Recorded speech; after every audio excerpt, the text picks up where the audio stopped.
저녁 식탁에는 제가 초저녁부터 정성껏 준비한 반찬들이 가지런히 놓여 있었습니다. 딸은 국자로 된장찌개를 푼 뒤 밥 위에 듬뿍 올렸고, 둘째 아들은 치킨 너겟을 바라보며 환하게 웃고 있었죠. 퇴근하자마자 운동복으로 갈아입은 남편이 식탁으로 다가오며 말했습니다. 냄새가 너무 좋은데? 무슨 반찬을 이렇게 많이 했어? 당신 좋아하는 된장찌개랑 아이들 먹으라고 치킨 너겟도 준비했어요. 얼른 와서 앉아. 아, 역시 우리 집 밥이 최고야. 밖에서 먹는 것보다 맛이 훨씬 좋다니까. 식탁에 앉은 남편은 숟가락을 들고 찌개를 한 입 먹더니 감탄했고, 아이들도 맛있다며 고개를 끄덕였죠. 엄마, 이 된장찌개 진짜 맛있어요. 학교 급식 된장찌개랑은 차원이 달라. 누나, 그건 비교할 게 아니지. 엄마 음식은 다 맛있잖아. 왜 우리 학교 급식은 엄마 밥보다 맛이 없지? 엄마는 혼자 만들고 학교 급식은 영양사 쌤부터 급식 아줌마들 엄청 많은데. 학교 급식은 대량으로 하잖아. 그 많은 양을 맛있게 만드는 게 어려운 거야. 학교 급식 아주머니들 항상 고생하시는데 감사하는 마음으로 먹어야지. 그런데 아들, 치킨 너겟만 먹지 말고 채소도 좀 먹어. 김치랑 무나물 좀 먹어봐. 아, 엄마 또 그 얘기. 알았어요, 먹을게요. 저녁 식사를 하며 이런저런 이야기를 나누었는데 그게 우리 가족의 일상이었습니다. 딸은 학교에서 있었던 일과 친구들 이야기를 신나게 들려줬고, 둘째 아들은 체육 시간에 축구를 하다가 멋진 골을 넣었다고 자랑을 했죠. 얘들아, 오늘 숙제는 다 했어? 아빠까지 숙제 검사하는 거예요? 엄마가 하는 걸로 충분한데. 걱정 마세요. 전 다 했어요. 아빠, 저도 거의 다 했어요. 조금 남았는데 밥 먹고 할 거예요. 그래, 잘했네. 숙제는 미루면 더 귀찮아지니까 밥 먹고 바로 끝내라. 식사가 끝난 뒤 남편은 운동하러 나갔습니다. 평소처럼 공원에서 스트레칭을 하고 동네 한 바퀴를 뛰고 온다며 나섰죠. 아이들은 다 먹은 그릇을 싱크대에 가져다 준 뒤 각자 방으로 들어가 숙제를 했습니다. 저는 부엌에서 식탁을 치우고 남은 반찬들을 정리하면서 아이들에게 말했어요. 얘들아, 숙제 다 하고 먹고 싶은 간식 있으면 얘기해. 엄마, 과일 있어요? 귤 먹고 싶어요. 엄마, 나는 바나나, 우유도 같이 주세요. 설거지를 마친 뒤 아이들이 원하는 간식을 챙겨주고 숙제하는 걸 살펴보았습니다. 은지야, 문제가 좀 어렵니? 네, 수학 문제인데 도저히 이해가 안 돼요. 엄마도 모르죠. 어디 보자. 엄마랑 한번 같이 풀어보자. 어떤 공식으로 풀어야 하지? 엄마, 근데 나 학원은 도움이 안 되는 것 같아. 그러면 학원 말고 과외 시켜주면 안 돼? 너 학원 다닌 지 얼마 안 됐잖아. 학교 공부만으로는 부족하다고 학원 보내달래서 보내줬더니 얼마 하지도 않고 과외를 하겠다고? 과외는 나한테만 집중해주잖아, 선생님이. 학원에는 다른 애들이 너무 많아서 잘 모르는 거 있어도 질문을 못 하겠단 말이에요. 질문을 왜 못해? 질문하고 설명 들으려고 학원 다니는 건데. 아, 몰라. 애들 다 아는 것처럼 보이는데 나 혼자 모른다고 질문하기 창피하단 말이야. 애들도 다 같은 생각 아닐까? 누구 한 명이 용기 내서 질문하고 그러면 다 같이 질문 많이 할걸? 일단 은지야, 과외 생각하기 전에 지금 다니는 학원에서 최대한 질문 많이 하고 열심히 해보자. 응? 알겠어요. 중간고사 잘 보고 싶어서 그런 건데. 공부를 꼭 시험 잘 보기 위해서 하는 건 아니잖아. 그럼 왜 하는 건데요? 시험 점수 잘 받으면 좋겠지만 배운 걸 제대로 이해하고 오래 남는 게 중요한 거지? 정말? 엄마, 그럼 나 시험 망쳐도 되지? 얘는 그런 말이 아니잖아. 엄마 말은 점수에 연연하지 말고 그냥 최선을 다해보자는 거야. 중학교 2학년이라 다 컸다고 생각했는데 아직도 응석을 부리는 딸을 보니 아직 애기구나 그런 생각이 들더라고요. 하긴 부모한테 자식은 평생 애기라고 하던데 그 말이 무슨 말인지도 알 것 같았습니다. 그때 누군가 현관문을 두드리는 소리가 들렸어요. 잘못 들었나 싶었지만 분명히 우리 집 현관에서 나는 소리였습니다. 엄마, 누구 온 거 아니에요? 은지, 너도 들었니? 이 시간에 누구지? 아빠 오신 거 아니에요? 이렇게 금방? 너희 아빠 운동하러 가면 그래도 기본 2시간은 하고 오시잖아. 처음에는 운동 나간 남편이 돌아왔나 했는데 생각해보니 남편이 굳이 문을 두드릴 이유가 없는 거예요. 도어락 비번을 모를 리가 없었으니까요. 이상하네. 누구지? 잠깐 기다려봐. 딸의 방에서 나와 현관으로 나갔어요. 때마침 인터폰이 고장나 있는 상태라 인터폰으로는 밖을 확인할 수가 없었거든요. 누구세요? 문을 열기 전 조심스레 물어보았으나 밖에서는 아무런 대답이 없었습니다. 그냥 돌아서려던 그때였어요. 저예요. 네? 누구요? 저예요, 저. 그런데 문 밖에서 들리는 목소리가 왠지 낯설지 않았습니다. 분명 제가 아는 목소리 같았거든요. 조심스럽게 문을 열어보니 세상에 문 밖에는 전혀 예상치 못한 사람이 서 있었습니다. 현관에 서서 저를 바라보는 그 사람을 보는 순간 심장이 덜컥 내려앉는 것 같았어요. 제 눈앞에 서 있는 사람은 5년 전 서방님의 장례식 이후 자취를 감췄던 동서였습니다. 정말 그 순간 감정이 북받쳐 오르는데 묻고 싶은 말이 정말 많았거든요.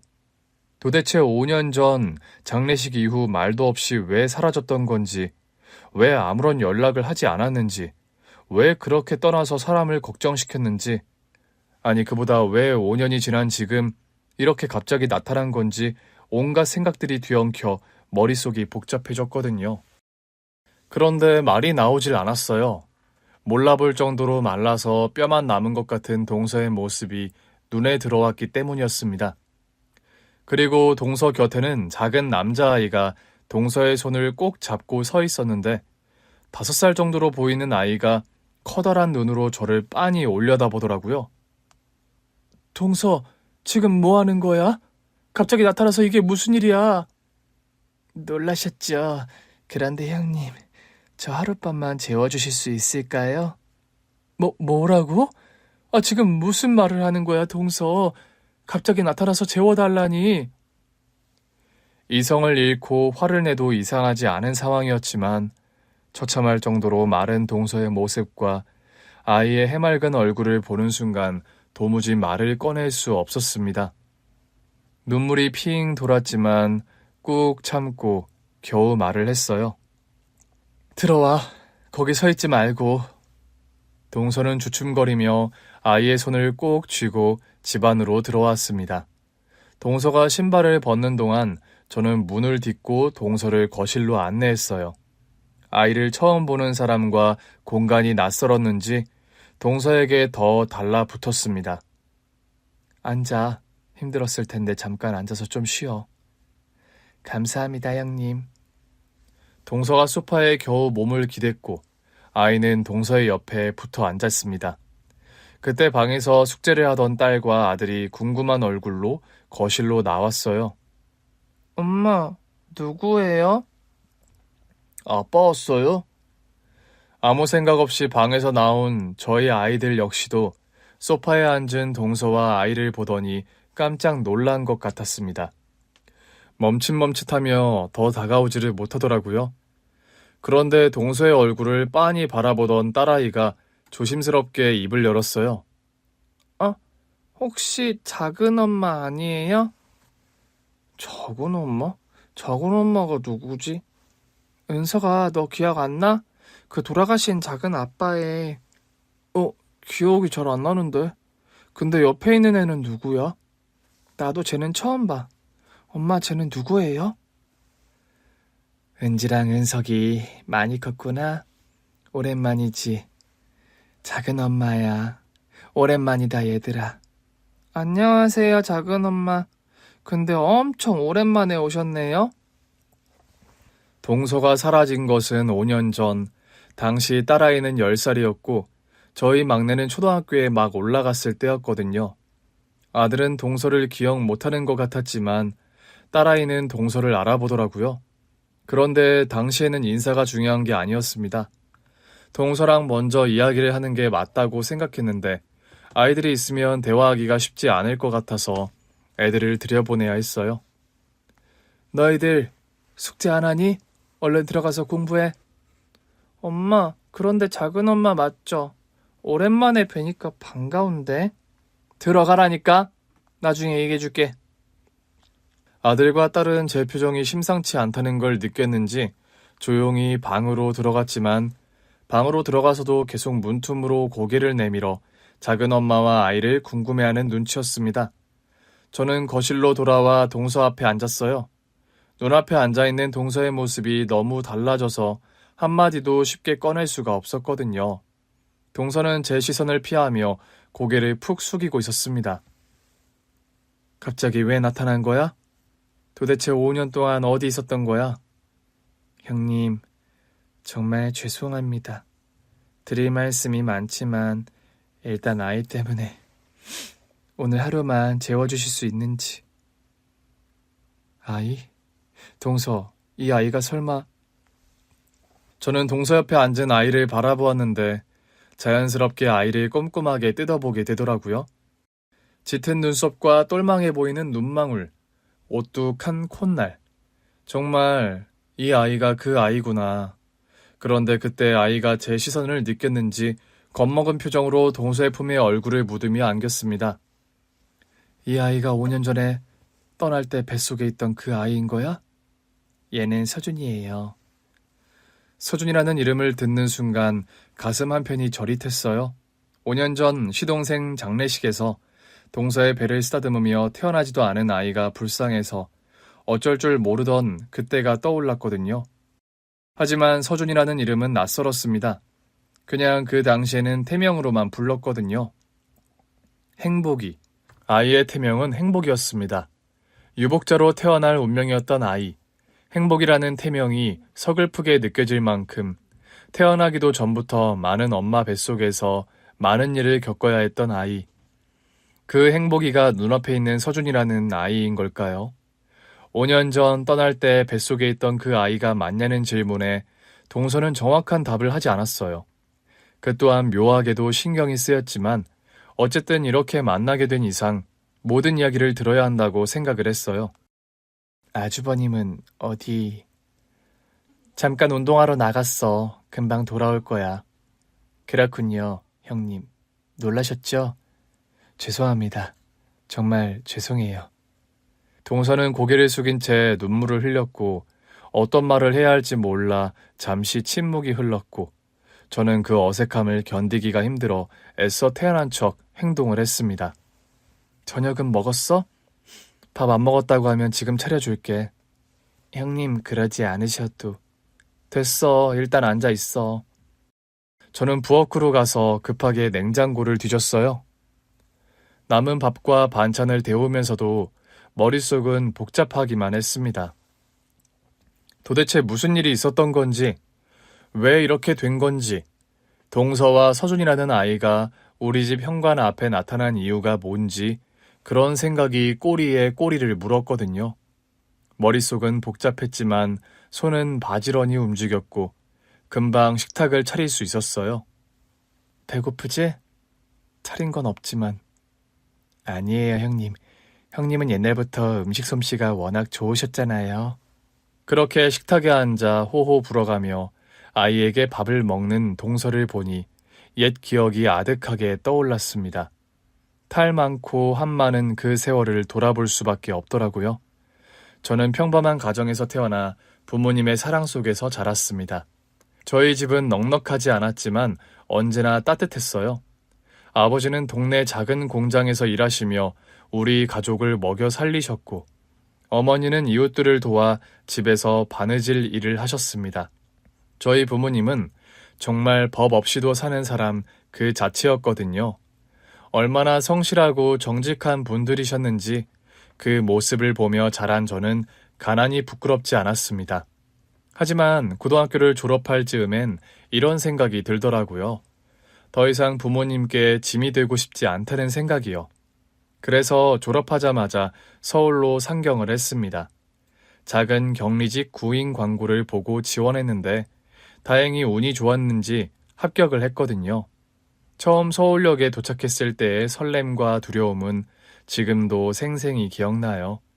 그때는 모든 게 낯설고 조금 두려웠지만 마음 한편으로는 독립해서 잘 살아보겠다는 의지가 가득했습니다. 회사는 생각보다 작은 사무실이었지만 제게는 더할 나위 없이 소중한 곳이었어요. 격리로서 일은 단순한 편이었지만 꼼꼼함과 성실함이 필요한 일이었죠. 매일 출근하면 직원들의 출근 기록을 정리하고 제출 내역을 정리하며 숫자들과 씨름했습니다. 사장님은 저의 성실함을 알아봐 주셨고 가끔 칭찬해 주실 때마다 더 열심히 해야겠다는 생각이 들었어요. 사무실 안은 늘 분주했지만 직원들끼리는 서로 잘 챙기는 분위기였습니다.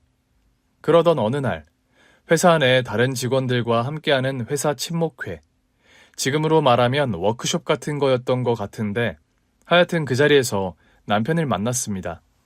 남편은 우리 회사와 협력 관계에 있는 업체 직원이었는데 처음 봤을 때부터 남편의 온화한 미소가 참 인상이 깊었습니다.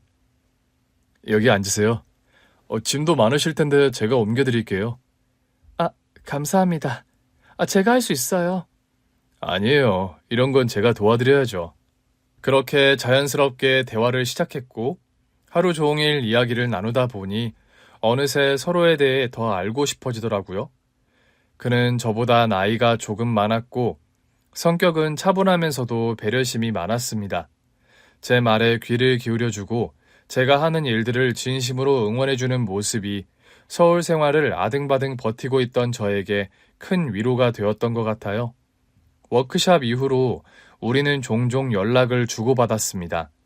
주말마다 만나서 맛있는 음식을 먹으러 다니고 한강 공원을 걸으며 많은 이야기를 나누었는데 만날수록 진국인 남편한테 점점 마음이 끌리더라고요.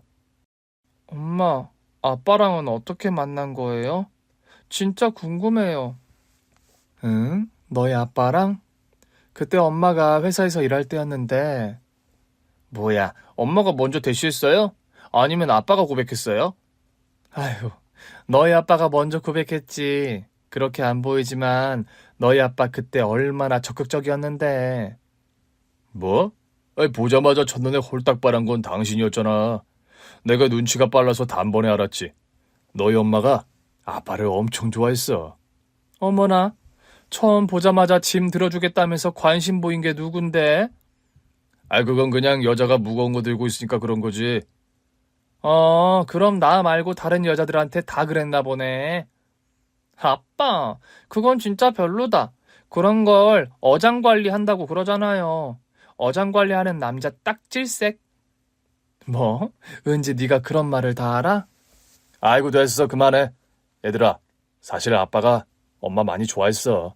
엄마한테 마음이 있었으니까 자연스럽게 표현한 거야. 아이들이 엄마 아빠가 어떻게 만났는지 궁금하다고 물어본 적이 있었는데 그때 남편과 연애하던 때를 떠올리니 참 그때 둘 다 풋풋했던 것 같은데 어느새 애 둘을 키우는 부모로 살아가고 있다니 그런 거 보면 세월이 화살처럼 빠르다는 말이 맞는 것 같네요. 아무튼 회사에서 만나 자연스럽게 연애를 시작하게 된 우리는 1년이 조금 넘는 시간 동안 서로를 알아갔습니다.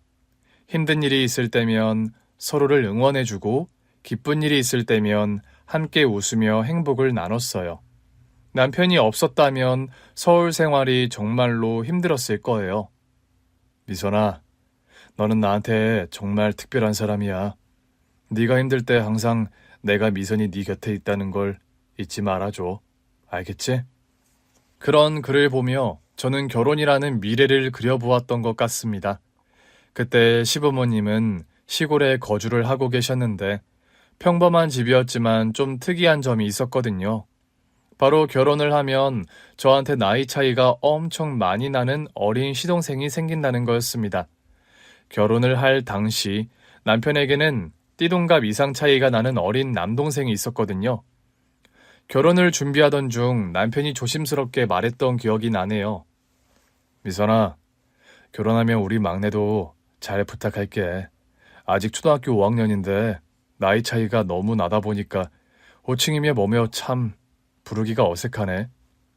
나이 차이가 많이 나도 성호 씨 남동생이면 나한테 도련님 아니야? 그런 건 깍듯하게 지켜야지. 어머님, 아버님 계실 때는 특별히 더 신경 써야 하는 거고. 근데 정말 흔하지 않기는 하다. 어떻게 그렇게 한참 뒤에 동생이 태어난 거야? 어머님, 아버님 금슬이 좋으셨나 보다. 내 말이. 나 초등학교 때까지는 진짜 귀한 외아들로 자랐다니까. 왜 나이 차이가 많이 난다 해도 5살, 6살 정도잖아. 정말 뜬금없이 나 중학교 올라갈 때 동생이 태어났는데 그때는 동네 친구들한테도 괜히 창피했던 것 같아. 지금 생각해보면 별것 아닌데 그냥 일반적인 집이랑 다른 것 같다는 생각이 들어서 괜히 그랬어. 그러니깐 어머님, 아버님도 얼마나 놀라셨겠어. 어쨌든 계획에는 없었지만 귀한 생명이니까 낳으신 거잖아. 두 분도 대단하신 것 같아. 뭘 그렇게까지. 그냥 방심한 사이에 생겨버린 거지 뭐. 아무튼 그때 이후로 귀한 외동아들 대접은 끝났고 어머니 아버지부터 동네 사람들의 귀여움은 성수가 다 독차지했지 뭐. 성호 씨 뭐 그렇게 나이 차이 많이 나는 동생한테 질투라도 한 거야? 그건 아니고 그냥 친구들이 얼레리 꼴레리 놀려서 창피하긴 했는데 막상 동생 태어나고 보니까 애가 귀엽더라고. 성수는 거의 내가 키운 거야. 엄마 아버지랑 시골에 사니까 자주 못 보겠지만 이게 일반적인 건 아니다 보니 혹시 결혼하고서 미선이 네가 불편할까봐 신경 쓰여서. 남편이 조심스럽게 미리 양해를 구하면서 말하는 것도 좋았지만 무엇보다 동생 이야기를 할 때 남편의 눈에서 꿀이 뚝뚝 떨어지는 걸 느꼈거든요. 어린 막내라 정말 아끼는가 보다 했죠. 그리고 결혼하면 가족이 되는 거니 저도 나이 차이는 많이 나지만 시동생 대접을 제대로 하는 게 맞다고 생각을 했습니다. 어차피 결혼이라는 게 두 사람만의 일이 아니었으니까요. 그렇게 결혼을 하고 처음 시댁을 방문했는데 초등학생이던 도련님은 수줍은 얼굴로 방에서 나오더니 저한테 고개를 숙이며 인사를 했어요. 형수님 안녕하세요. 어머 도련님 잘 지냈어요? 저번에 봤을 때보다 키도 크고 듬직해진 것 같아요. 그 말에 부끄러운 듯 웃던 시동생의 모습이 아직도 생생합니다. 그 당시 또래들보다 덩치는 컸지만 아이처럼 해맑은 얼굴로 저를 따라다니며 이것저것 물어보던 도련님을 보면 귀엽기도 했고 꼭 남동생이 생긴 기분이 들었어요. 그리고 결혼 후 1년이 지나 저희 딸 은지가 태어났을 때는 시댁이 축제 분위기였습니다. 아들만 둘 키운 시부모님은 손녀를 보고 너무너무 좋아하셨거든요. 도련님도 신기한 듯 은지를 안아보겠다고 했었어요. 형수님, 제가 은지 좀 안아봐도 돼요? 그럼요, 도련님. 근데 아직 아기라 목을 잘 받쳐줘야 돼요. 성수야, 애기 예쁘지? 형, 너무 작고 귀여워. 근데 형, 나중에 크면 은지가 나한테 뭐라고 불러야 하는 거야? 삼촌? 그렇지.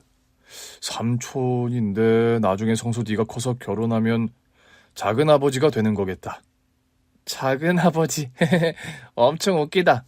완전 나중 일이잖아. 딸이 태어나고 저희 가족, 그리고 시댁 친정 모두 너무 행복한 시간을 보냈거든요. 그런데 저희 딸의 첫돌이 지났을 때 갑작스러운 비보가 들려왔어요. 시골에 계시던 시부모님께서 새벽에 트럭을 타고 함께 외출을 하셨다가 사고로 세상을 떠나셨다는 소식이었습니다. 저희 부부는 슬픔에 잠긴 채 장례를 치렀습니다. 그리고 장례식 후 남편과 정말 대화를 많이 하고 고민을 나누게 되었는데 바로 도련님에 대한 이야기였죠. 시부모님 두 분께 갑작스럽게 떠나시면서 당시 중학생이었던 도련님이 혼자 남겨진 거였습니다. 여보, 아무래도 성수를 우리 집으로 데려와 할 것 같아. 당연하지. 혼자 둘 수 없지.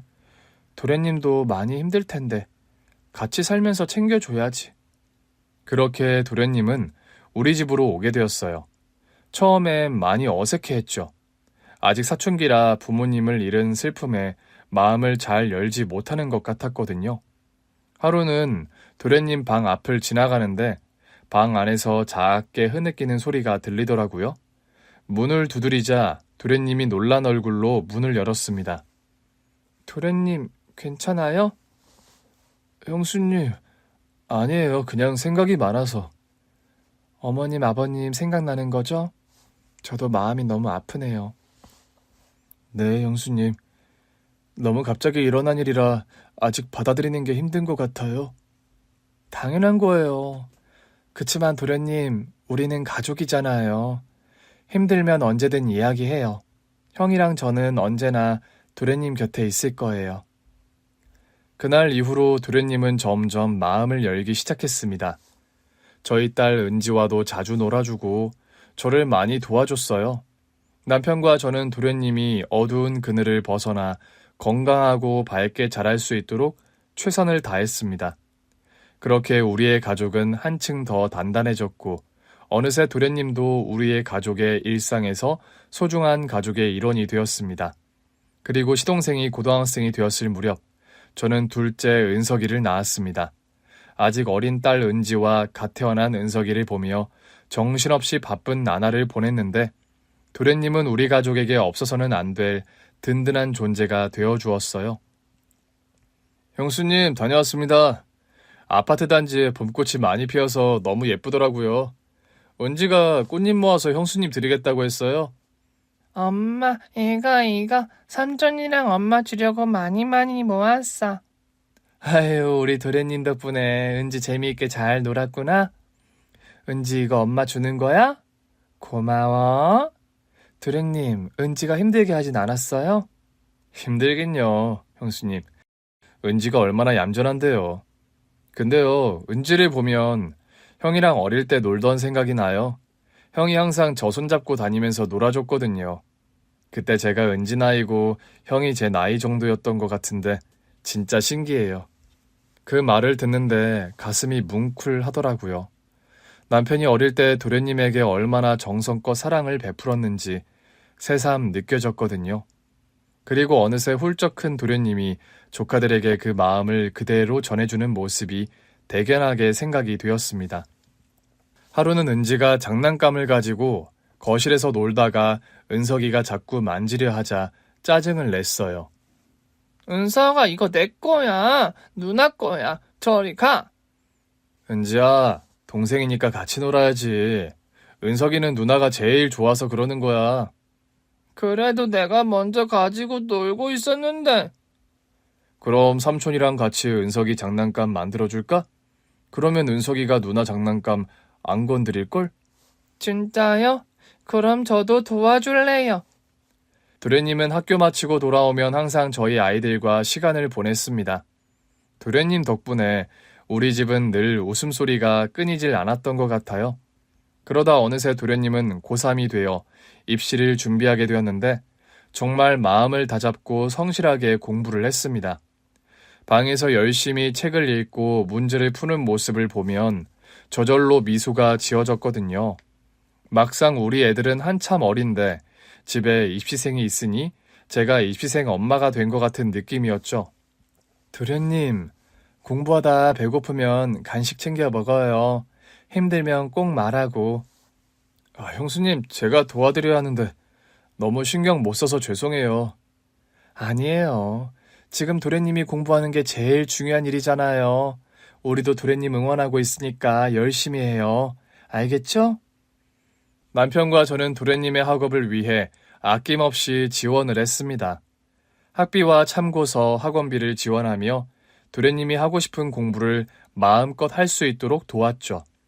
그렇게 수능 시험을 무사히 치르고 발표를 기다리던 어느 날, 합격 통지서를 확인한 도련님은 기쁨에 눈물을 흘렸습니다. 형수님, 형, 저 합격했어요. 드디어 대학에 가요. 정말 축하해요, 도련님. 노력한 만큼 좋은 결과가 나와서 다행이에요. 그날 저녁, 가족 모두가 함께 도련님의 합격을 축하하며 작은 파티를 열었습니다. 은지와 은석이도 작은 아빠가 대학생이 된 걸 자랑스러워했죠. 저희 부부는 도련님이 밝고 건강하게 자라준 게 참 고마웠고 그 순간이 참 행복했던 것 같아요. 도련님은 대학을 졸업한 뒤 성실히 사회생활을 이어갔습니다. 워낙 책임감이 강하고 일에 열정적인 성격이라 회사에서도 인정을 받았고 좋은 직장에서 자리를 잡게 되었어요. 그 과정에서 도련님은 한 여자를 만나게 되었는데 바로 동서였습니다. 동서는 착하고 명랑한 성격으로 도련님을 따뜻하게 감싸주는 사람이었죠. 도련님이 동서와의 결혼 소식을 전했을 때 저는 마음이 뭉클해졌습니다. 처음 만났을 때 초등학생이었던 도련님이 어느새 이렇게 자라 결혼을 한다니 정말 부모의 마음과 다를 거 없었거든요. 남편과 저는 도련님의 결혼을 위해 가능한 지원을 아끼지 않았습니다. 도련님, 결혼 준비하면서 힘든 건 없으세요? 부족한 게 있으면 꼭 말씀하세요. 형수님, 걱정 마세요. 형님과 형수님이 많이 도와주셔서 정말 감사한 마음뿐이에요. 저는 지금 너무 행복해요.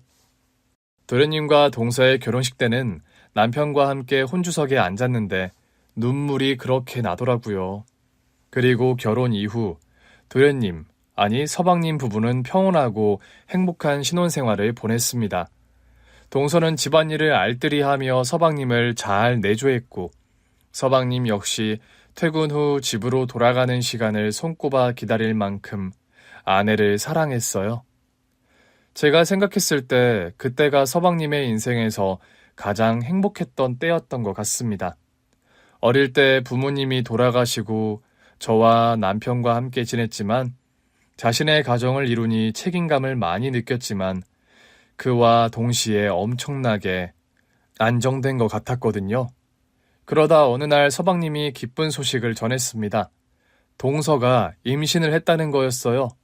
도련님은 마치 어린아이처럼 환하게 웃으며 기뻐했습니다. 형수님, 형! 제가 이제 곧 아빠가 됩니다. 어쩌죠? 너무 기뻐서 실감이 안 나요. 정말 축하드려요, 서방님. 얼마나 행복할지. 우리 가족도 모두 기대가 크네요. 동서, 몸은 좀 괜찮아요? 제가 산모한테 좋은 거 챙겨서 한번 방문할게요. 너무 감사해요, 형수님. 진짜 아무것도 하지 말고 쉬라고 했어요. 임신 초기 때 조심해야 한다고 하더라고요. 그렇죠. 뱃속에서 잘 자랄 거예요. 아무 걱정 말고 동서가 마음을 편히 먹는 게 중요하죠. 너무 축하해요, 서방님. 하지만 영원할 것만 같던 그 행복은 오래가지 않았습니다. 아니, 정말 신이 있다면 이건 너무 가혹한 거였어요. 동서가 힘든 임신 초기를 잘 버티고 임신 6개월이 되었을 때였거든요. 그때 서방님이 지방으로 출장을 가게 되었어요. 늘 성실했던 서방님은 출장 일정을 차질 없이 소화하려 했고 그때도 그 지역의 호텔에 묵으며 출장 일정을 소화하고 있었습니다. 그런데 서방님이 머물고 있던 그 호텔에 화재가 발생했어요. 저와 남편은 그 당시 뉴스에서 그 소식을 보고 있었는데 서방님이 머물고 있던 호텔이라는 걸 안 순간 저는 정말 정신을 잃을 뻔했습니다. 남편은 바로 사고 현장으로 달려갔고 저는 집에 혼자 있는 동서한테 갔거든요. 무사히 빠져나오기를 온 가족이 기도했지만 서방님은 결국 불이 난 건물에서 빠져나오지 못한 채 세상을 떠나고 말았습니다. 믿을 수 없고 받아들일 수 없는 비극이었어요. 장례식은 온 가족의 눈물바다 속에서 치러졌습니다. 남편은 물론이고 저 역시도 슬픔을 이겨내기가 어려웠거든요. 하지만 가장 큰 걱정은 동서와 태어날 아이였습니다. 장례식이 끝난 후 남편과 저는 동서가 어떻게 지낼지, 또 태어날 아이는 어떻게 돌볼지에 대해 이야기를 나누었어요. 여보, 동서랑 아기는 우리가 잘 돌봐야 할 것 같아. 서방님은 떠났지만 서방님의 핏줄인데. 그래야지. 나도 재수씨가 걱정이야. 충격을 크게 받아서 뱃속의 아기한테 무슨 일이라도 생기면 어떡하나 했는데 다행히 그건 아니라고 하니까 휴, 아기를 낳고 혼자 키우는 게 얼마나 힘들겠어. 우리가 도와줘야지. 그렇게 남편과 함께 어떻게 하면 동서를 돌볼 수 있을지, 어떻게 지원을 해야 할지 여러 가지를 고민하고 있었거든요. 그런데 딱 한 달, 남편과 제가 뭘 하기도 전에 어느새 동서가 흔적도 없이 사라졌습니다. 장례식이 끝나고 병원에 가서 산모 검진을 받은 거, 그때 제가 같이 병원에 갔었거든요. 뱃속의 아기가 무사하다는 말에 안도를 했는데 생각해보니 딱 그 이후였어요. 병원에 다녀온 이후 동서는 어떤 연락도 없었습니다. 저와 남편은 동서가 너무 충격을 받아서 시간이 필요한가 보다, 혼자 있고 싶은가 보다 너무 많이 걱정을 했지만 동서에게 부담을 주기 싫어서 기다렸어요. 도울 방법을 고민하며 동서의 연락을 기다렸는데 일주일, 2주일 지나도 동서로부터 연락이 없었고 이상하다는 생각이 들어서 집을 찾아갔는데 너무 충격을 받았습니다. 가구는 모두 처분한 상태였고 빈집이더라고요. 부동산에 알아보니 3주 전에 완전 급매로 집을 내놨고 빠르게 처분이 되어 이사를 나갔다는 거였습니다. 도대체 어떻게 된 거야? 어떻게 사람이 연락 한 통 없이 갑자기... 나도 모르겠어. 분명 재수씨 힘들었을 텐데 왜 이런 결정을 한 건지. 정말 믿을 수가 없는 일이었어요. 남편과 저는 모든 연락처를 동원해 동서를 찾으려 했지만 어디에서도 동서의 소식을 알 수 없었습니다. 그렇게 자식처럼 키운 시동생이 사고로 죽자 임신한 채 행방불명된 동서가 5년 만에 내 집에 찾아오는데 형님 하룻밤만 재워주세요.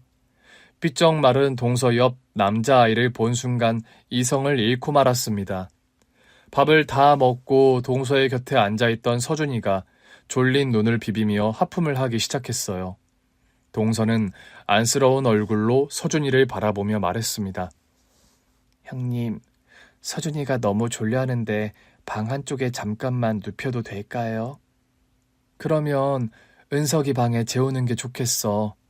서준아, 작은 형아 방에서 자자. 큰엄마랑 같이 갈까? 서준이는 고개를 끄덕였고 저는 은석이 방으로 동서를 안내했습니다. 서준이는 이미 동서의 품에 안겨 꾸벅꾸벅 졸고 있었어요. 저희 아들 방에 이불을 깔아주고 서준이를 눕힌 뒤 조용히 방문을 닫고 나왔어요. 저는 차를 내와 테이블 위에 놓으며 동서를 살펴보았습니다. 차라도 한 잔 마셔. 동서 얼굴을 보니 참 그동안 많이 힘들었나 봐. 형님, 감사합니다. 정말 감사해요. 그런데 바로 그때 현관문이 열리며 남편이 들어왔어요.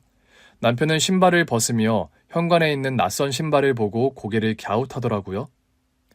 이어서 거실로 들어온 남편은 소파에 앉아있는 동서를 보고 깜짝 놀란 표정을 지었습니다. 이게 누구야? 재수씨? 여보 왔어? 당신한테 전화했는데 안 받아서. 운동 중이라 못 받았어. 근데 이게 무슨 일이야? 여보, 지금 이게 무슨 상황이야? 아주버님, 그동안 잘 지내셨어요? 잘 지냈냐고요? 지금 그게 할 말이에요? 재수씨 도대체 그동안 어디 있었어요? 5년 동안 무슨 일이 있었던 거냐고요? 아니 그렇게 5년 전에 우리한테 한마디 말도 없이 사라졌던 사람이 지금 왜 여기에 있는 거예요? 네? 재수씨, 내가 지금 너무 어이가 없고 이해가 안 돼서 그래요. 저는 남편을 보고 깜짝 놀랐어요. 남편은 아무리 급한 상황에도 흥분하는 법이 없고 늘 냉정하고 차분하게 상황을 대하는 편이었거든요. 그런데 동서를 향한 남편의 말에는 분노가 담겨 있었습니다. 재수씨, 장례식 끝나고 사라졌잖아요. 한 달도 안 지나서 우리가 얼마나 찾았는지 알아요? 대체 어디 있었던 거예요? 그리고 하필 지금 무슨 이유로 나타난 거예요? 애는요? 네? 그 당시 임신 중이었는데 그 애는 어디 있어요? 설마 뱃속 애기한테 무슨 일이 생겨서 떠난 건 아니죠? 그러면 그렇다고 말을 해요. 내가 정말 그 애가 우리 성수가 유일하게 세상에 남긴 핏줄인데 재수씨뿐 아니라 뱃속 애기가 잘 태어났는지 어떻게 됐는지 알 수가 없어서 내가 얼마나 괴로웠는지 알아요? 동서는 남편의 말에 아무 말도 하지 못한 채 고개를 푹 숙였어요. 여보, 일단 무슨 이야기인지 들어보고. 여보, 그리고 조용히 얘기해. 지금 내가 가만히 있게 생겼어? 그게 아니라 은석이 방에서 애기가 자고 있어. 애기? 서준이 말이야. 서방님의 유복자, 이름을 서준이라고 지었대. 그때 그 뱃속의 아기가 잘 태어났단 말이야? 여보, 내가 아까 봤는데 서준이 눈, 코, 입이 서방님 꼭 빼닮았어. 낯선 곳에 와서 피곤했는지 밥 먹고 잠들었으니까 조용히 이야기해. 그때 동서가 손을 떨며 눈물을 흘리더니 조심스럽게 무릎을 꿇었습니다. 형님, 아주버님, 정말 죄송해요. 제가 떠날 수밖에 없었던 이유를 이제야 말씀드리게 돼서. 이러면 안 됐는데. 무릎을 왜 꿇어요? 일어나요. 재수씨, 이게 지금 사과한다고 될 일이에요? 여보, 일단 얘기를 들어봐요. 동서가 이렇게까지 하는 데는 이유가 있을 거예요. 남편은 한숨을 쉬며 뒤로 물러섰고 동서는 조심스럽게 입을 열었습니다. 사실 장례식이 끝나고 떠날 수밖에 없었던 건 남편이 남긴 빚 때문이었어요. 그 말에 저는 물론 남편도 크게 놀랐습니다. 빚? 무슨 빚? 우리가 알지도 못했던 빚이 있었다고요? 다 제 잘못이에요. 그러니까 결혼하고 얼마 지나지 않아서 친정집에 큰 문제가 생겼어요. 아버지가 평생 하시던 가게가 문을 닫으면서 저희 친정 부모님 생활이 어려워졌거든요. 저희 부모님 평생 아끼고 모아두었던 돈 저 결혼할 때 보태주셨고 가게 하나로 생계를 이어가고 계셨는데 그게 문제가 생겼어요. 큰 충격으로 친정 아버지가 쓰러지셨고 병원비와 생활비가 감당이 안 될 정도로 늘어났거든요. 남편이 그걸 알고 저 몰래 대출을 받아서 저희 친정집을 도와주었어요. 그런데 왜 우리한테는 말하지 않았을까? 남편이 그랬어요. 형님과 아주버님께 걱정을 끼치고 싶지 않다고요. 저도 그 돈이 어디서 났는지 몰랐어요. 남편한테 물어보니 제1금융권에서 대출을 받았고 이자도 높지 않으니 걱정하지 말라고 그랬거든요. 그런데 1금융권 대출이 나중에 막히니까 점점 더 손을 대면 안 되는 곳, 위험한 곳에서 돈을 빌렸나 봐요. 제가 참 순진했어요. 지금 생각해보면 그냥 직장인인 남편이 그렇게 급전을 마련할 길이 없었을 텐데 너무 절박한 상황이라 그저 남편의 도움만 받았어요. 그런데 어떻게 된 거예요? 그게 제가 서준이 갖기 몇 개월 전의 일이었거든요. 남편이 마련한 돈으로 급한 불은 껐다고 생각했는데 제가 임신 6개월 차였을 때 그때 그 사고로 남편이 세상을 떠난 뒤 모든 빚이 제 앞으로 넘어왔어요. 저는 말도 안 되는 금액을 보고 정말 숨이 막혔어요. 원금도 원금이지만 이자가 말도 안 되는 금액이었거든요. 남편이 떠난 뒤에 상환 날짜가 다가왔고 아니 근데 이자도 그렇게 높은데 무슨 상환 날도 너무 빠듯하더라고요. 그 몇 개월 사이에 빚은 눈덩이처럼 불어났고 빚쟁이들이 집으로 찾아오기 시작했어요. 동서는 떨리는 손으로 눈물을 닦으며 말을 이어갔습니다. 장례식이 끝나고 급하게 정말 급매로 집을 내놨고 그 집 처분한 걸로 빚 일부를 갚았어요. 하지만 그 이자는 끝없이 불어났고 더 이상 감당할 수 없겠더라고요. 형님과 아주버님께 피해를 주고 싶지 않았어요. 정말 남편 떠나고 두 분도 너무 큰 슬픔에 잠겨 있는데 제가 어떻게 이런 이야기를 드릴 수가 있었겠어요. 그래서 그냥 집 내놓고 가구랑 다 처분하고 급하게 챙길 수 있는 집만 챙겨서 떠났던 거예요. 동서의 이야기를 듣는 동안 저는 충격과 안타까움에 말문이 막혔고 남편도 고개를 숙인 채 한동안 아무 말도 하지 않았습니다. 형님, 아주버님 정말 죄송합니다. 저는 제 자신이 너무 부끄럽고 한심해요. 이런 제가 여기에 와도 되는지조차 모르겠어서 정말 한참을 망설였거든요. 하지만 너무 오랫동안 혼자였고 서준이를 위해서라도 용기를 내서 돌아왔어요. 그래도 서준이 큰아버지, 큰어머님이시잖아요. 우리 서준이 보여드리고 싶어서 남편이 저에게 남긴 유일한 사랑, 그 아이를 보여드리려고 이렇게 용기를 내서 찾아왔어요. 동서는 차를 마시며 조심스럽게 5년 동안 서준이를 낳고 키우며 살아온 이야기를 풀어놓기 시작했습니다. 사실 동서의 말을 들으면서도 마음 한구석에서는 차마 이해할 수 없는 감정들이 복잡하게 얽혀 있었어요. 처음에는 어디로 가야 할지도 몰랐어요. 점점 무거워지는 몸을 이끌고 무작정 버스를 탔거든요. 서울에서 멀리 떨어진 곳이면 어디든 좋겠다고 생각했어요. 그럼 멀리 가서 애를 낳은 거고? 도대체 그 갓난아기를 데리고 혼자 어떻게 살았다는 거야? 한적한 지방 도시에서 방 한 칸짜리 월세를 얻었어요. 그리고 병원에 가서 아기를 낳았고요. 그때는 돈도 없어서 헌옷 가게에서 아기 옷을 사고 옷을 얻어 입히고 낮에는 서준이 없고 식당에서 일하고 밤에는 서준이를 돌보며 하루하루를 버텼네요. 저는 말을 잇지 못했습니다.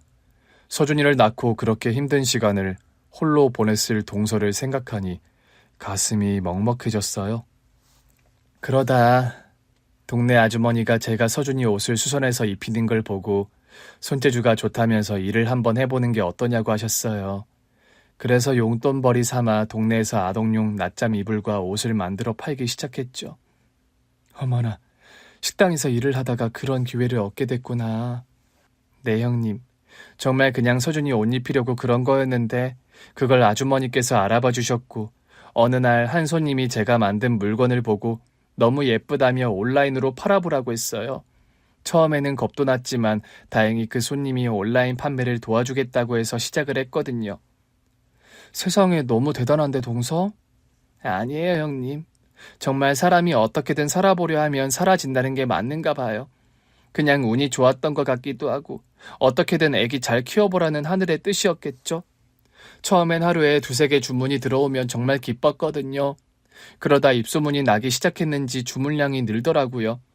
그렇게 서준이 키우는데 필요한 돈도 벌고 그동안 쌓였던 빚도 조금씩 갚아나갔어요. 그 빚을 다 갚았다고? 얼마 정도 갚았는데 나중에 그렇게 말도 안 되는 대부업체에서 이자를 막무가내로 올린 건 법에 저촉이 된다고 중재해주고 그런 게 있더라고요. 일부를 갚았지만 나머지는 그 중재 통해서 잘 해결이 되었어요. 정말 그 온라인 사업 초창기에는 매일 밤 잠도 제대로 못 자면서 주문을 처리했거든요. 서준이를 재우고 나면 새벽까지 바느질, 재봉틀하면서 그렇게 지냈는데 그 사이 시간이 정말 이렇게 흘렀네요. 형님, 이거 다 핑계죠. 제가 좀 더 일찍 연락을 드렸어야 했는데 서준이 키운다고 시작한 사업 어떻게든 잘 키워보겠다고. 정말 몸이 2개인 것처럼 하루가 48시간인 것처럼 열심히 살았어요. 너무 늦어서 죄송해요, 형님, 아주버님. 동생의 얼굴에는 5년간의 고된 삶이 고스란히 남아 있었어요. 정말 예전에 봤을 때와 비교도 되지 않을 만큼 말랐었거든요. 저는 저도 모르게 동서의 손을 잡았습니다. 동서, 그동안 참 많이 힘들었겠다. 너무 고생 많았어. 형님, 사실 그동안 형님 댁 생각이 많이 났어요. 저와 서준이가 가장 큰 빚을 진 곳이 여기라는 걸 알면서도 용기가 나지 않았어요. 물론 서준이는 형님과 아주버님을 못 배웠었지만 먼저 떠난 남편 서준이 아빠를 세상 그 누구보다 아끼고 사랑했던 게 바로 2분이니까요. 그래서 서준이가 더 크기 전에 알려줘야 한다고 생각했어요. 서준이 아빠가 누구인지, 또 서준이 아빠가 얼마나 사랑받는 사람이었는지, 누구보다 서준이가 태어나기를 기다리는 분들이 있었다고 알려주는 게 맞는 것 같아서요. 동서의 목소리가 떨렸고 그 말을 듣고 있자니 더는 서운한 마음을 가질 수 없었습니다. 동서가 얼마나 많은 고통을 견뎌왔을지, 얼마나 큰 용기가 필요했을지 충분히 알 것 같았거든요. 돌아와줘서 고마워, 동서. 많이 늦었지만 다시는 떠나지 말자. 정말 서준이를 낳고 잘 키워줘서 고마워, 동서. 하늘에 있는 서방님도 동서 마음 다 알 거야. 그 말을 듣고 동서는 눈물을 터뜨렸습니다. 저도 눈시울이 뜨거워졌고 우리는 꼭 끌어안고 서로를 위로했어요. 그렇게 동서를 다시 재회한 뒤로 모든 것이 달라졌습니다. 사실 그 당시 저희는 이사를 준비 중이었거든요. 아이들도 커가고 아이들 태어날 때부터 살던 집이라 집을 넓혀서 가기로 한 거였죠. 그래서 새 집을 마련하기 위해 대출을 받아야 했어요. 매달 갚아야 하는 대출금이 부담이 되긴 했지만 이번에 이사를 가면 평생 살 집이라 생각하고 결정을 한 거였습니다. 그런데 저희가 이사를 한다는 거, 대출을 받아 새 집을 마련했다는 것을 알게 된 동서가 어느 날 조심스레 말을 꺼냈어요. 형님, 저 너무 염치 없지만 한 가지 부탁이 있어요. 이 대출 제가 대신 갚으면 안 될까요? 뭐? 아니 그게 무슨 소리야. 동서도 겨우 자리를 잡았는데 우리가 무슨 동서한테 도움을 받아. 그러지 마. 동서한테 그런 부담을 줄 수는 없지. 부담이라니요. 형님, 제가 서준이랑 5년 동안 살면서 버틴 이유 중 하나가 형님 가족 덕분이에요. 남편을 돌봐준 형님네가 없었다면 어쩌면 저도 남편을 못 만났을 거고 또 제가 결혼한 이후 항상 너무 잘 챙겨주셨잖아요. 제가 형님과 아주버님께 조금이라도 은혜를 갚을 수 있는 기회라고 생각해요. 남편과 저는 한사코 괜찮다며 거절을 했지만 동서는 은행 대출금을 한 번에 갚아주었어요. 사실 동서가 한다는 그 온라인 사업이 그렇게 잘 되는지 몰랐는데 아이 키우는 엄마들 사이에서는 정말 유명하더라고요. 동서가 상황이 안 되는데 무리를 해서 도운 게 아니었고 동서는 정말 자기 사업으로 엄청나게 성공을 한 사업가였던 거였어요. 그렇게 우리 가족은 새 집으로 이사를 가게 되었고 이사한 후에 동서는 자주 우리 집을 찾아왔습니다. 서준이도 우리 아이들과 점점 더 가까워졌어요. 나이 차이는 꽤 나지만 우리 아이들이 서준이를 잘 챙겨주었거든요. 형님, 제가 자주 드나들어서 귀찮으신 건 아니죠? 귀찮긴. 무슨 소리야. 동서가 와서 아이들도 좋아하고 우리도 반갑지. 동서가 함께 웃으며 차를 마시던 그날, 문득 지난 날이 떠올랐습니다. 시동생이 떠난 후의 슬픔, 그리고 동서가 사라졌을 때의 상실감까지. 남편과 저는 아이들에게 내색을 하진 않았지만 먼저 떠난 서방님에게 미안한 마음, 동서를 책임지지 못했다는 생각에 늘 마음에 짐을 안고 살았었거든요. 그런데 동서를 만나고 그 힘들었던 마음이 조금씩 치유되는 것 같았어요. 저희 가족의 이야기를 사연으로 신청을 하며 저 또한 깨닫게 되었습니다. 가족이라는 것은 서로에게 기댈 수 있는 울타리가 되어주는 거라고요. 가족은 단순히 혈연으로만 맺어진 관계가 아니라 서로의 삶에 깊이 관여하며 기쁨과 슬픔을 함께 나누는 존재라는 것을 다시금 깨달았어요.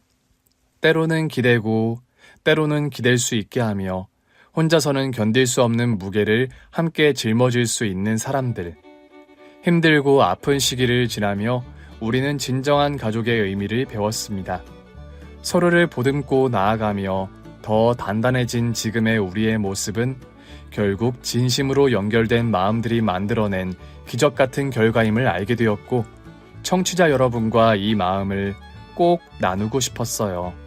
행복하시고 여러분들의 가정이 평안하기를 저도 멀리서 기원하고 응원하겠습니다. 오늘 준비한 사연은 여기까지입니다. 재미있게 들으셨다면 구독과 좋아요, 알림 설정까지 눌러주세요. 그럼 저는 다음 사연으로 찾아뵐게요. 오늘도 건강하고 행복하세요.